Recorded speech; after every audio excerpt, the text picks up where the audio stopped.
This is a text printout from a Samsung CLP 300 color laser printer. This is how I got the printer, and as you can see, it's pretty good in here, and then it kind of drops off and the print fades out as we move in. I did two different repairs to this printer. This is the first and probably the simplest thing. As you can see, the print is pretty good across here. However, it starts dropping out once you get with text. This particular little graphic here is pretty notable. This is the last repair that I actually did to this, and I think this actually looks pretty good. As you can see, the blacks are pretty consistent across here. I'm not even sure. These are solid blacks, and I'm not exactly sure how this printer originally did solid blacks even from the beginning, but this looks pretty good. I'm going to be doing a graphic, and then we'll show you the repairs. This is a graphic that I've run through the printer. You're looking at the original text file right now, and what you're looking at now is a printout from the Samsung that I'm working with. As you can see, some of the colors are okay, but we start getting dropouts here. The black is a problem. There's something wrong with the black roller on this printer. So again, this is the original printout. This is after doing what I think is the simpler of the two things. This looks much improved, and given how easy it is to do, it's probably worth looking at. However, there's still some little lines in here, and the black sort of is thin in spots. This is a printout of the same graphic with the last repair that I did, and this looks really good. I don't have a test printer to run this against. Yeah, it's a color printer. It looks okay, so we'll run through those repairs right now. This is the Samsung CLP 300 that we're working with. It's really simple to take this thing apart. Take the paper tray out. This gets opened up. This is the imaging unit that we're looking at. That is the waste toner cup. If your printer's not working, that might be a reason. That's a pretty common flaw, is that toner cup, the waste toner cup, gets loaded. So I've just removed the imaging unit, and that's the thing that we're going to be working with pretty much through this whole video. So that's going to get pulled off to the side, and then we're going to bring back the imaging unit right here. So I've left the actual toner cans in there. We're going to turn this around. That green drum that you're looking at, that's the I don't know, we're just going to call it the green drum. There's a whole toner transfer electrical thing going on, but we're just going to call it the green drum. It's pretty sensitive. Apparently it can be damaged by too much exposure to direct sunlight, so we're going to deal with that in a second. This whole thing is only held together with two screws. Once again, the green drum's pretty sensitive, so you don't want to mash it with a screwdriver. I'm wearing gloves. It should be okay. There's, once again, two screws here. We're going to get closer views. There you go, closer views of the whole thing. This plastic needs to be kind of pulled out. It might feel a little bit more abusive than you think a plastic thing should have, but I've done this a bunch of times and it seems to be okay. Again, that's the one side. This is what you're looking at on the left side. We're going to have a closer view of that. But again, the whole thing just needs to get popped out, and then it frees up. So let's move on to the closer view of that. Here we go. So that's this screw again. I've already loosened that screw up, and we're just going to sort of pull it out.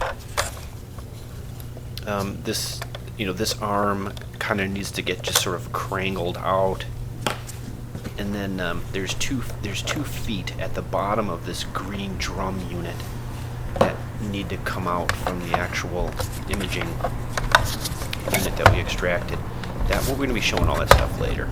So here we are cranking the thing out. It's here again. You just gotta work it out. And see, there, I got it. I think we're going to show that again.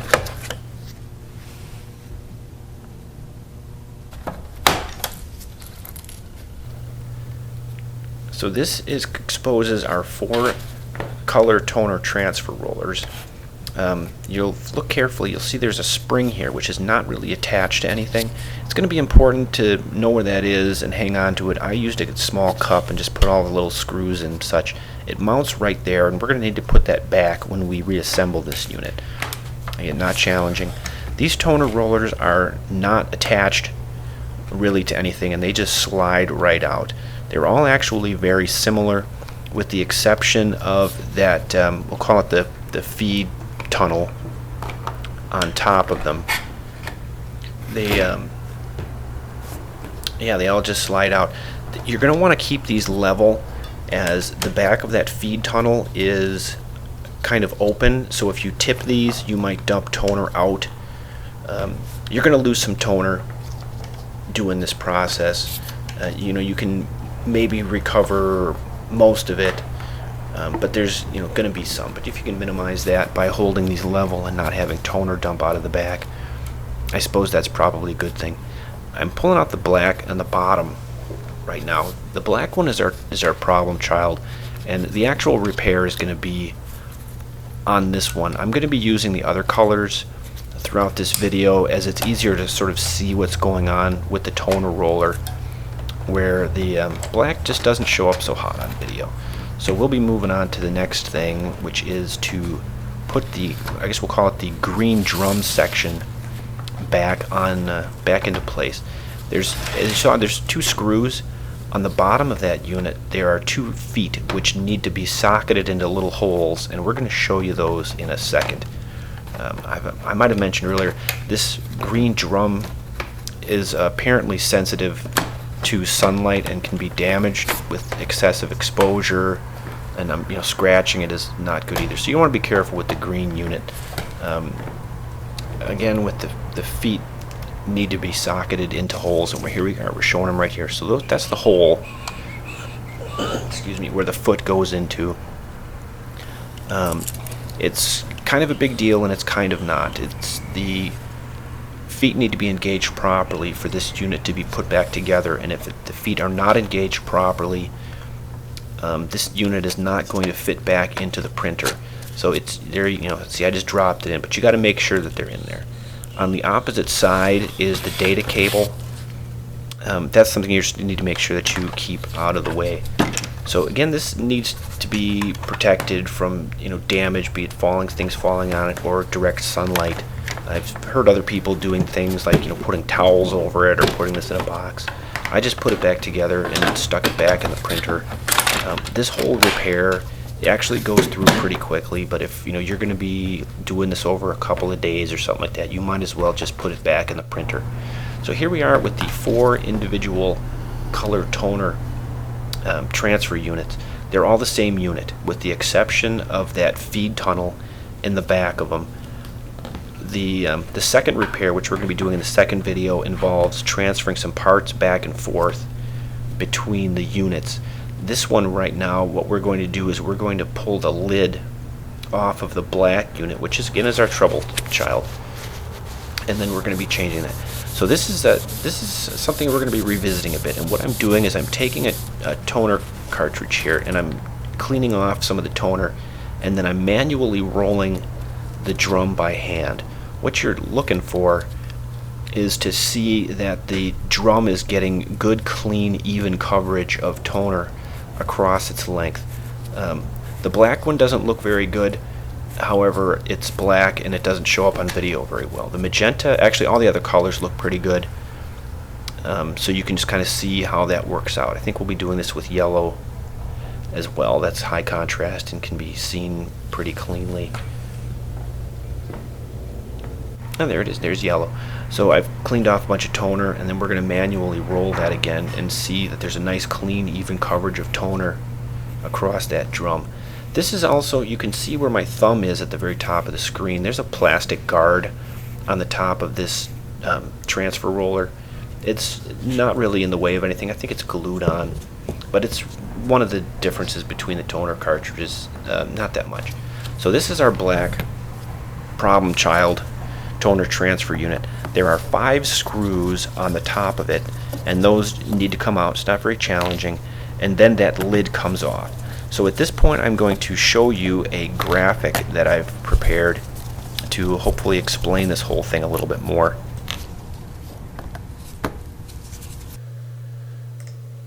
So this graphic is showing us what's happening when the toner transfer roller is working properly. And if you look at the top there, you'll see that there is the clean toner metering blade. That is actually attached to the toner lid, which we're about to take off on the black unit. When this functions properly, there's loose toner, in this case magenta, which is labeled off to the right, and the toner transfer drum rotates, and it essentially drags out colored toner across the drum. This is metered into an even level of material across the length of the whole drum, and then it passes past the green drum, which there's an electrical exchange, and some of the toner jumps off the black drum in the center, and then it later goes to become your image. If you look back at the top here, the clean toner metering blade, you'll see that it's a bent piece of spring steel. The part that actually contacts the drum is not very sharp. However, the very edge, which is exposed there, actually probably what's closest to the arrow for clean toner metering, that's very sharp, and you're going to want to watch out for that. But the part that actually contacts the transfer drum is okay. That's what we're going to be cleaning up, and I'm going to show you actually the same graphic that's been changed a little bit to sort of show you what happened here. So this is the second graphic. This is the dirty toner metering blade, and this is what we're repairing on the black toner unit on our printer. I'm using the magenta because, again, the colors just work out better. If you look, everything is the same. However, this one has a dirty toner metering blade, and what's happened is at the very point where the blade contacts the toner transfer drum, there's a collection of just crusty, nasty toner, and what that's done is affecting the ability of the toner blade to regulate a nice even coverage on the toner transfer drum. So you're getting lines, you're getting dropouts, you're getting thin spots and whatnot. So what we're going to do with the first repair, which is the easiest of the two, is we're just going to take the toner lid off with the attached blade, and we're just going to scrape the crusty toner off of it, and then we're just going to see how it works. The second part of this is where the actual toner transfer drum and the blade is swapped out with a different color that we don't get that much use out of. So now we're going to move on to actually taking the toner lid and with the attached blade off of the toner transfer unit. So we're back with taking the screws out. There's again only 5 screws on this cover plate with the attached blade. If you notice, I've seen these called Z plates or whatever. There's 2 of them on either side, and they are slightly different. They may look similar, but I think there's a slightly different dimension on one of those. And you're going to want to make sure that you don't mix the sides up. If you do mix the sides up, it's not going to destroy the thing. You're going to notice that it just it doesn't fit properly. And if you try to roll that drum, it's going to be a little tight. But you're going to want to make sure that you separate those 2. So this is the plate. It just comes free, and underneath it is just loose toner and the augers for the toner. If we flip it over, you're going to see that it's covered with toner. I'm going to clean all that off. I've got compressed air.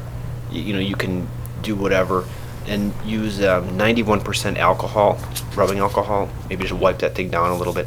So this is the repair. This is the first repair. I've got a popsicle stick. That's the cover with the attached blade on the front of it. And I'm just going to scrape the crusty toner off with a popsicle stick. I'm scraping it off the part that contacts the actual roller.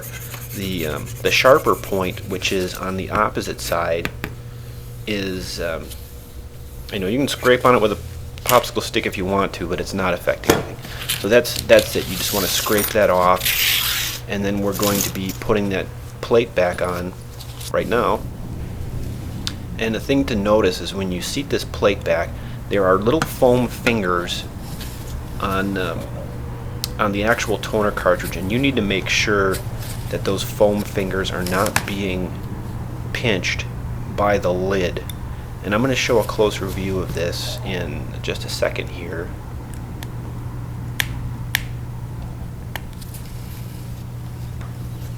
There's your closer view. So the lid goes on, and then that's the foam finger, which rides in there and keeps toner from glomping out. You need to, I'm using an X-Acto blade just to pull the foam finger away from the lid, so that it's not pinching in there and it's sort of free to do its thing. There's a foam finger on each side of this that needs to be checked to make sure that it's not pinching. Maybe it doesn't take as long to do as I'm doing here, but I think I'm exaggerating a little bit for display purposes. Then there's the Z plates and the 5 screws, which I think we're going to put in just a second. And yeah, that's pretty much the repair. So yeah, here we are with the screws and the Z plates.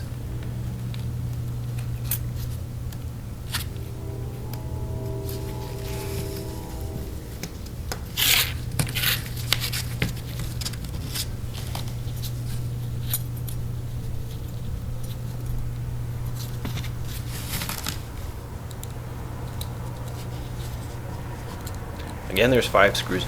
If you notice when I put these screws in, I'm actually turning left on these before turning right and putting them in. What's happening is I'm turning them left first to hear a click, which is when I'm into the threads, and then I'll turn right and put the screw in.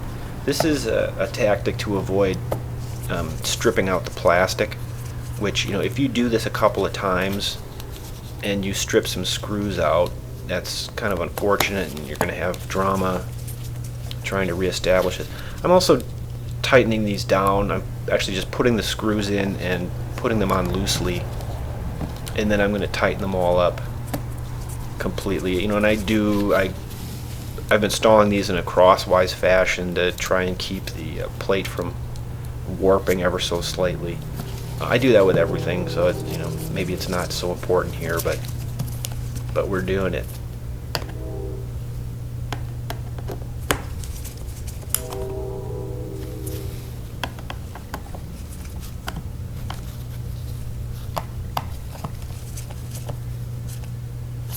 So again, final tightening of this whole thing.